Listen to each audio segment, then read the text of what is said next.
नमस्कार। प्रेगनेंसी में बहुत सारी महिलाओं को 7वें, 8वें, 9वें महीने में पैरों में सूजन आना चालू हो जाती है। इसको पीडल एडिमा ड्यूरिंग प्रेगनेंसी बोला जाता है। सामान्य तौर पर इस सूजन के आने का जो सबसे बड़ा कारण है वो ये होता है कि जैसे ही 7वें, 8वें या 9वें महीने में पेट एकदम से बच्चे के अंदर ग्रो होने की वजह से पेट जैसे जैसे बाहर निकलना चालू होता है, उसकी वजह से जो इंफीरियर वेना कावा है, जो खून को पैरों की तरफ से नीचे से ऊपर की तरफ लेके आना चालू करती है, उस पर प्रेशर पड़ना चालू हो जाता है। तो ड्यू टू ग्रेविटी खून नीचे की तरफ तो चला जाता है, ऊपर से नीचे की तरफ जा रहा है, लेकिन नीचे से अगेंस्ट ग्रेविटी उसको आना होता है और ऊपर थोड़ा सा प्रेशर पेट के बाहर निकलने की वजह से लगना चालू हो जाता है। इस वजह से पैरों में सामान्य तौर पर सूजन आती है। दूसरा कारण जो पैरों में सूजन आने का होता है वो होता है कि प्रेगनेंसी में अगर कॉन्स्टिपेशन किसी को हो रहा है या फिर प्रेगनेंसी में किसी को बहुत ज्यादा एब्डोमिनल डिस्टर्बेंसेस, जिसको गैस्ट्रिक डिस्टेंशन गैस बोला जा सकता है, एसिडिटी की वजह से गैस्ट्रिक डिस्टेंशन हो जाए, ऐसे केस में भी पेट पर एक तो बच्चा ग्रो हो रहा है, उसकी वजह से पेट को बाहर आना है। दूसरा, पेट पर किसी भी सेकेंडरी रीजन की वजह से अंदर से बाहर की तरफ प्रेशर पड़े, उसकी वजह से आईवीसी पर जो इंफीरियर वेना कावा है, जो खून को नीचे से ऊपर की तरफ लेके आती है, उस पर प्रेशर और ज्यादा हो जाता है, जिसकी वजह से पैरों में सूजन आना चालू हो जाती है। और ये सूजन जो है ये एंकल एडिमा ज्यादातर होता है। सामान्य तौर पर जो टखने का हिस्सा है उसके दोनों तरफ जो सूजन सी रहती है, जो मेलुलस होते हैं, लैटरल और मीडियल मेलुलस, इन दोनों पर सूजन ज्यादा आ जाती है in comparison of foot oedema जो होता है ना, पैर पे पूरे के पूरे पैर पर सूजन है, पैर के साथ में एंकल्स के आसपास ज्यादा सूजन रहती है। इसके अलावा अगर हम देखें कि पैथोलॉजिक कुछ रीजन भी होते हैं, ये तो सामान्यतः ऐसा हो जाता है महिलाओं के साथ, लेकिन कभी कभी कुछ बीमारियों की वजह से भी ये सूजन आती है, हम उनको भी नजरअंदाज नहीं कर सकते। पहली समस्या होती है कि प्रेगनेंसी में अगर किसी का हीमोग्लोबिन एकदम से बहुत ज्यादा कम होना चालू हो जाता है, उसकी वजह से भी कभी कभी सूजन आना चालू हो जाती है पैरों में। दूसरा रीजन होता है प्रेगनेंसी के समय में अगर किसी के प्रोटीन के लेवल में बहुत कमी आती है, हाइपोप्रोटीनीमिया जिसको बोला जाता है, उसके चक्कर में भी वाटर रिटेंशन होता है और वो water retention probably pedal oedema करा सकता है। इसके बाद प्री एक्लेम्प्सिया एक रीजन होता है जिसमें प्रेगनेंसी के ड्यूरेशन में बीपी जैसे जैसे ज्यादा होता है, उसकी वजह से भी कभी कभी पीडल एडिमा होना चालू हो जाता है। इसके अलावा एक और समस्या होती है जिसको डीवीटी बोला जाता है, डीप वेन थ्रोम्बोसिस। ये एक पैथोलॉजिकल रीजन है। इसके होने के बहुत सारे कारण होते हैं। तो DVT by doctor Ramakant Sharma, पहले एक वीडियो पड़ा हुआ है, आप उसको देख सकते हैं। ये एक पैथोलॉजी की वजह से, ये एक बीमारी है जिसकी वजह से पैरों में सूजन आती है। अगर ये बीमारी ड्यूरिंग प्रेगनेंसी हो जाती है तो इसको बोला जाता है कि डीवीटी हुआ है प्रेगनेंसी के ड्यूरेशन में, उसकी वजह से पैरों में सूजन आ रही है। इसके साथ ही एक और रीजन होता है जिसको सेलुलाइटिस बोला जाता है। ये भी एक बहुत कॉमन सा कॉज होता है। किसी भी रीजन की वजह से, किसी कीड़े ने काट लिया या चोट लग गई थी, वो चोट लगने की वजह से जो थोड़ा सा घाव हुआ था वो भर नहीं पा रहा था, सेल्स पर इन्फ्लेमेशन हो रहा था, और ड्यू टू इन्फ्लेमेशन वो पैरों में एकदम से सूजन लेके आना चालू हो जाएगा। तो जो सेलुलाइटिस की वजह से सूजन होती है पैरों में, वो लालामी के साथ में सूजन आएगी, और उसमें भी नो डाउट एकदम से पिटिंग टाइप का एडिमा जो होता है वो हो सकता है, लेकिन सेलुलाइटिस में एकदम टेंडर रहेगा पैर, बहुत दर्द रहेगा पैर में। अगर आपको डिफरेंशियल डायग्नोसिस करनी है तो दर्द और लालामी के साथ अगर सूजन आती है तो फिर उसको सेलुलाइटिस की वजह से सूजन बोला जा सकता है। अगर ऐसा भी प्रेगनेंसी के साथ हो रहा है तो ये पूरा डिफरेंट कॉज हो जाएगा पीडल एडिमा का, जिसको हमको अलग से ट्रीट करने की आवश्यकता पड़ती है। सामान्य तौर पर हम इस पीडल एडिमा को किस तरीके से अवॉइड कर सकते हैं, हमें कौन सी ऐसी चीजें हैं जिनको करना चाहिए ताकि ये एडिमा बिल्कुल भी ना रहे। सबसे पहला, हम बहुत ज्यादा लंबे समय तक अगर बैठते हैं तो फिर हमको पैरों को ऊपर उठा करके बैठना चाहिए, पैरों को सामने की तरफ स्ट्रेच करके बैठना चाहिए, पैर लटका के ना बैठा जाए। अगर बहुत ज्यादा देर तक खड़े रहने का हमको कोई काम करना ही पड़ रहा है, जो प्रेग्नेंट महिलाएं हैं 7वें 8वें महीने में जिनको पैरों में सूजन आ गई है, फिर कोशिश तो वैसे ऐसी होनी चाहिए कि उनको बहुत ज्यादा लंबे समय तक बैठना एक जगह पर या एक जगह पर बहुत लंबे समय तक खड़े रहने को अवॉइड करना चाहिए।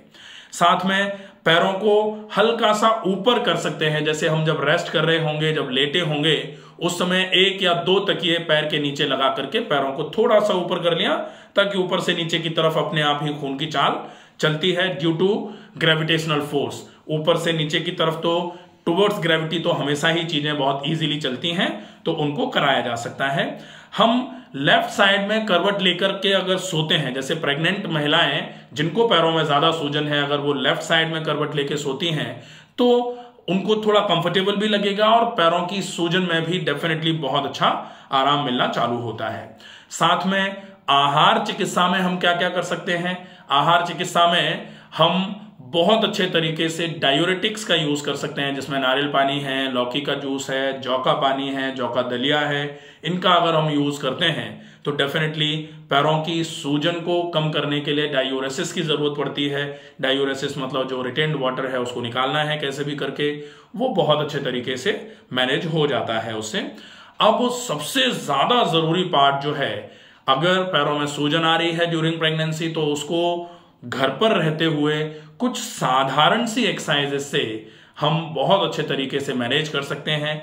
एक्सरसाइजेस कौन सी करनी है, कितनी एक्सरसाइजेस हैं, उन सारी एक्सरसाइजेस को कैसे किया जाएगा, इसके लिए आज हमारे साथ डेमो के लिए उपस्थित हैं डॉक्टर मीनू चौधरी।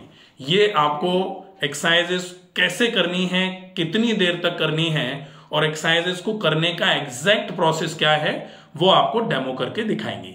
तो हम डॉक्टर मीनू चौधरी से रिक्वेस्ट करेंगे कि वो एक्सरसाइजेस को प्रॉपर तरीके से कैसे करना है ड्यूरिंग प्रेगनेंसी, और बहुत इजी सी एक्सरसाइजेस हैं, उनको कैसे किया जाएगा कि ये पैरों की सूजन बिल्कुल क्लियर हो जाए, वो एक बार डेमो करके बताएं। चूंकि प्रेगनेंसी में बैठ के एक्सरसाइजेस करना या स्टैंडिंग सीरीज में खड़े होकर के एक्सरसाइजेस करना थोड़ा सा अनकंफर्टेबल रहता है, इसलिए हम लेट के करने वाली एक्सरसाइजेस पर फोकस करेंगे, ताकि प्रेग्नेंट महिला जो होती हैं उनको इन एक्सरसाइजेस को करने में कतई कोई दिक्कत ना आए। तो डॉक्टर मीनू चौधरी से हम रिक्वेस्ट करेंगे कि आप एक बार लेट जाएंगे, बिल्कुल सीधे सुपाइन सीरीज में लेटना है। सीधे आप देखें और गौर से देखते जाएं मूवमेंट किस तरीके से हो रहे हैं, किस तरीके से आपको एक्सरसाइजेस को करना है। सीधे लेटे हुए हैं, दोनों पैर आपस में मिले हुए, दोनों हाथ शरीर के बगल में, हथेलियां जमीन की ओर, गर्दन किसी भी सुविधाजनक स्थिति में। पहली एक्सरसाइज में हमको अपने दोनों पैरों के पंजों को पूरा आगे की तरफ खींचना है, पूरा बिल्कुल आगे की तरफ, जितना हम आगे की तरफ कर सकते हैं आगे की तरफ किया। फिर धीरे से पैर के पंजों को अपने सिर की तरफ, चेहरे की तरफ लेके आना है, पूरा चेहरे की तरफ लेकर के आए, जोर से खींच के रखा, फिर पूरा आगे की तरफ ले जाना है। आप देखें मूवमेंट पूरा बहुत इजी मूवमेंट करना है, धीरे धीरे करके पैर के पंजों को पूरा आगे फिर पूरा पीछे। इस तरीके से इस मूवमेंट को, ये पहली एक्सरसाइज है, इसको 10 बार दोहराना है। 10 बार जब पूरा हो जाए तब हम दूसरी एक्सरसाइज की तरफ बढ़ेंगे। दूसरी एक्सरसाइज में हम पैर को उठाने का काम करेंगे। दोनों पैरों को अगर उठाते हैं तो पेट पे थोड़ा जोर पड़ता है, इसलिए हम पहले एक पैर को धीरे धीरे करके बहुत इजीली श्वास को भरते हुए, घुटने से पैर को बिना मोड़े हुए ऊपर की तरफ, जितना आसानी से उठ जाएगा उतना ऊपर की तरफ उठाएंगे। उठा के रोक के रखेंगे। हमसे अगर 10 सेकंड तक रोकने में कोई दिक्कत ना आए हमें, तो हम 10 सेकंड तक रोक सकते हैं। अगर आपको ऐसा लगे कि 5 सेकंड के बाद पेट पर थोड़ा दबाव पड़ रहा है, तो 5 सेकंड तक रोकने के बाद भी पैर को नीचे लेके आया जा सकता है। इसको एक पैर से किया, ऐसे ही दूसरे पैर से भी हम पैर को धीरे से ऊपर की ओर उठाएंगे। उठा करके 10 तक गिनते तक रोकेंगे, और जब 10 पूरा हो जाएगा तो धीरे से पैर को नीचे की तरफ लेकर के आएंगे। ये दूसरी एक्सरसाइज हो जाती है, बहुत साधारण सी एक्सरसाइज है। इस एक्सरसाइज से पैरों की मांसपेशियों की ताकत बढ़ती है, जिससे मांसपेशियां खून को ऊपर की तरफ धकेलने का काम करेंगी। अगर पेट पर थोड़ा जोर पड़ा हुआ है और उस जोर की वजह से पेट आगे की तरफ निकला हुआ था, उसकी वजह से जो जोर पड़ रहा था, अगर पैरों की मांसपेशियां खून को ऊपर की तरफ धक्के से पहुंचाना शुरू करेंगी तो खून नीचे से ऊपर की तरफ जाना चालू हो जाएगा, जिसकी वजह से पैरों की सूजन धीरे धीरे करके कम होना चालू हो जाएगी। दूसरी एक्सरसाइज हो गई। अब तीसरी एक्सरसाइज, जिसमें हम पैर को धीरे धीरे करके उठाएंगे। पहले पैर को धीरे धीरे करके उठाया, पैर को उठाने के बाद पैर के पंजे को धीरे से चेहरे की तरफ पूरा खींचना है। पैर के पंजे को टखने से पैर के पंजे को सिर की ओर खींचा, खींच के रखा। इससे काफ मसल पूरी की पूरी स्ट्रेच होती है, जोर से स्ट्रेच होती है। गैस्ट्रोक्नेमियस मसल जो होती है ये बहुत अच्छे तरीके से रोल प्ले करती है खून को ऊपर पहुंचाने का। उस मसल की टोन इससे बढ़ती है इस एक्सरसाइज से। पैर के पंजे को पूरा चेहरे की ओर खींच के रखा, 10 तक गिना। जब 10 पूरे हो जाएंगे तो पहले पंजे को आगे करेंगे, पंजे को नॉर्मल करेंगे, उसके बाद पैर को धीरे से नीचे लेकर के आ जाएंगे। ये एक पैर से किया, बिल्कुल ठीक इसी तरह दूसरे पैर से भी इसी एक्सरसाइज को करेंगे। ये तीसरी एक्सरसाइज है। पैर के पंजे को सिर की तरफ खींचा, खींच के रखा, 10 तक गिना। जब 10 पूरे हो जाएंगे तो पैर के पंजे को पहले आगे करेंगे और धीरे से पैर को नीचे की ओर ले आएंगे। ये तीसरी एक्सरसाइज पूरी हो गई। अब चौथी एक्सरसाइज में हम पैर को लगभग 30 डिग्री के आसपास उठाएंगे। पहले 30 डिग्री के आसपास पैर को उठाया। पैर को उठाने के बाद हम पैर को क्लॉकवाइज डायरेक्शन में घुमाएंगे। आसानी से जितना घूम जाए, जितना बड़ा घेरा आप बना सकते हैं, आसानी से बनाना है उतना बनाया जाए। पहले घड़ी की सुई की दिशा में घुमाना है पैर को। 5 बार घुमाने के बाद पैर को नीचे ले आए, पैर नीचे आ जाएगा। फिर से पैर को थोड़ा सा उठाना है और घड़ी की सुई की विपरीत दिशा में पैरों को घुमाना है। एक पैर को घुमाना है, 5 बार घुमाने के बाद पैर को धीरे से नीचे की ओर ले आएंगे। ठीक इसी भांति दूसरे पैर से भी ये वाली एक्सरसाइज करी जाए। क्लॉकवाइज डायरेक्शन में पहले घड़ी की सुई की दिशा में पैर के पंजे को घुमाना है, घड़ी की सुई की दिशा में घुमाना है और जब ये 5 बार पूरा हो जाए उसके बाद फिर हम दूसरी तरफ से दिशा बदल करके पैर को 5 बार घुमाएंगे। इसको पैर से सर्कल बनाना बोलते हैं। ये क्लॉकवाइज और एंटी क्लॉकवाइज 5-5 बार दोनों पैरों से घुमाना है। आप ये 4 एक्सरसाइजेज अगर बहुत अच्छे तरीके से करते हैं तो पैरों की मांसपेशियों की टोन जो है वो बढ़ जाएगी और उसकी वजह से धीरे धीरे करके पैरों की सूजन खत्म होना, कम होना चालू हो जाएगी। और प्रेगनेंसी जो जैसे 9th मंथ में अगर पैरों में सूजन आ रही है उसकी वजह से जो दिक्कतें रहती हैं, चलने में, बैठने में बहुत डिस्कम्फर्ट लगता है, अगर आप इन एक्सरसाइजेस को रेगुलरली बहुत अच्छे तरीके से फॉलो करते हैं तो पैरों की सूजन बिल्कुल खत्म हो जाती है। आशा है ये वीडियो आपको पसंद आएगा। ज़्यादा से ज़्यादा लोगों तक इस वीडियो को पहुंचाएं। स्वस्थ रहें, सुरक्षित रहें। धन्यवाद।